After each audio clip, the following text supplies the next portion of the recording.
जी बिल्कुल 27वीं आइनी तरमीम पे गुज़िश्ता रोज़ जो बिलावल हाउस में जो इजलास हुआ, chairman Pakistan peoples party Bilawal Bhutto Zardari और आसिफ अली ज़रदारी की सदारत में जो इजलास हुआ, उसमें क्या नतीजे निकले इस पर हम बात करेंगे तफसीली। और साथ साथ जो गुज़िश्ता रोज़ जो बिलावल भुट्टो ने जो प्रेस कॉन्फ्रेंस की, उसमें जो है बहुत सारी चीज़ें जो है वो वाज़ेह हो गई कि बिलावल भुट्टो की प्रेस कॉन्फ्रेंस में ये कहा गया कि हम तीन जो इसमें नुकात है उस पर हम इत्तेफाक राय करते हैं। एक तो 243 उसकी पहले दिन ही जो है जो बुध के रोज़ जुमेरात के रोज़ ही जो प्रेस कॉन्फ्रेंस की उसमें ही बता दिया था कि हम 243 की जो है हिमायत करते हैं। लेकिन जिसके बाद उन्होंने कहा कि मज़ीद जो नुकात हैं उस पर हम बातचीत करेंगे। जो मज़ीद जो बातचीत की अगर बात करें तो जो जजेस की तकरीरी का मामला है वो बिलावल भुट्टो ज़रदारी ने जो बात की उसमें यह कहा गया कि हमने मीसा के जमहूरियत में पहले ही बता दिया था कि आइनी अदालतें जो होनी चाहिए। जजेस की तकरीरी का जो मामला है वो जुडिशल जो कौंसल है उसके पास होना चाहिए, उनके पास इख्तियार हैं जो उनके पास ही रहने चाहिए। और साथ साथ जो दोहरी शहरियत है उस पर भी बातचीत की गई है। उस पर भी कहा गया है कि हम जो है वो मुस्लिम लीग नून की हुकूमत से बातचीत करेंगे, दोहरी शहरियत के हवाले से वो नुकात भी जो है वो लाजमी होने चाहिए। और इस पर जो हम ज़ाहिर है उस पर टेबल पे बैठेंगे और जो बातचीत होगी वो आवाम के सामने रखेंगे।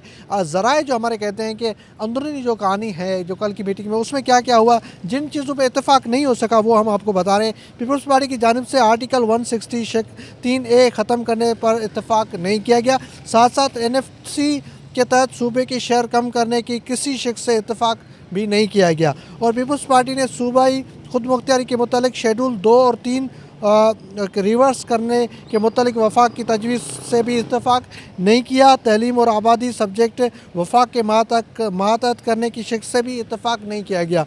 और साथ साथ चीफ इलेक्शन कमिश्नर की तैनाती के मुतालिक वफाक की तजवीज़ तहत आर्टिकल 213 तरमीम से इत्तेफाक भी नहीं किया गया। पीपल्स पार्टी की तरफ से वफाक की तरफ से आइन आर्टिकल 63 के और C में तरमीम की इत्तेफाक भी नहीं किया गया। साथ साथ ये कहा गया है कि यह तरमीम दोहरी शहरियत के मुतल्लिक सिविल सर्वेंट्स मुलाजमत को दोहरी शहरियत रखने से मुतल्लिक थी।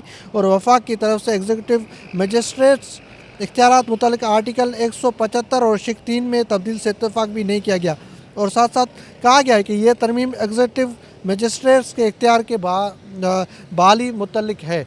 ये नुकात जो है इस वक्त पीपल्स पार्टी की जानिब से इत्तेफाक नहीं किया गया। और जो ज़राए ये बताते हैं कि आइंदा कुछ दिनों में दोबारा जो है पीपल्स पार्टी का वफद मुस्लिम लीग नून से मिलेगा और वहाँ पे जो है अपनी तमाम जो सियासी इजलास की जो भी कल की जो कार्रवाई हुई है, जो कल जो इजलास में हुआ है, जो मुस्लिम लीग नून की जो लोग हैं वो जाकर वफद से मुलाकात करेंगे और अपनी राय बताएंगे कि पीपल्स पार्टी आखिर जो है किन किन बातों पे इत्तेफाक हुआ, किन किन बातों पे नहीं हुआ।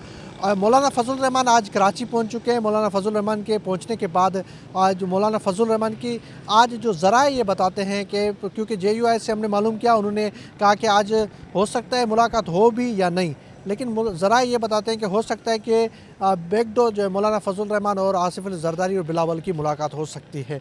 आज मुतवक्के है कि मुलाकात हो। मौलाना फजल रहमान की आज सरगर्मियाँ इस कराची शहर में जो है एक निजी दावत में भी जाएंगे और साथ साथ मौलाना फजल रहमान जो है मुख्तलिफ़ सियासी जमातों से भी मिलेंगे। पीपल्स पार्टी के रहनुमा जो है आज यहाँ पे मौजूद हैं, उनकी जानिब से भी आज कादिर पटेल का जो वलीमा है वहाँ पे भी शरकत करेंगे। और जो 27वीं आइनी तरमीम है उस पर जो बाकायदा जो पीर से है वो एक दूसरे बैठकें जो आपस में बैठना शुरू करेंगे और जो पार्टियां आपस में बैठेंगी और किन किन बातों पे इत्तेफाक करेंगी, किन किन बातों पे नहीं करेंगी, वो पीर से ही जो है बैठना शुरू करेंगे। जी।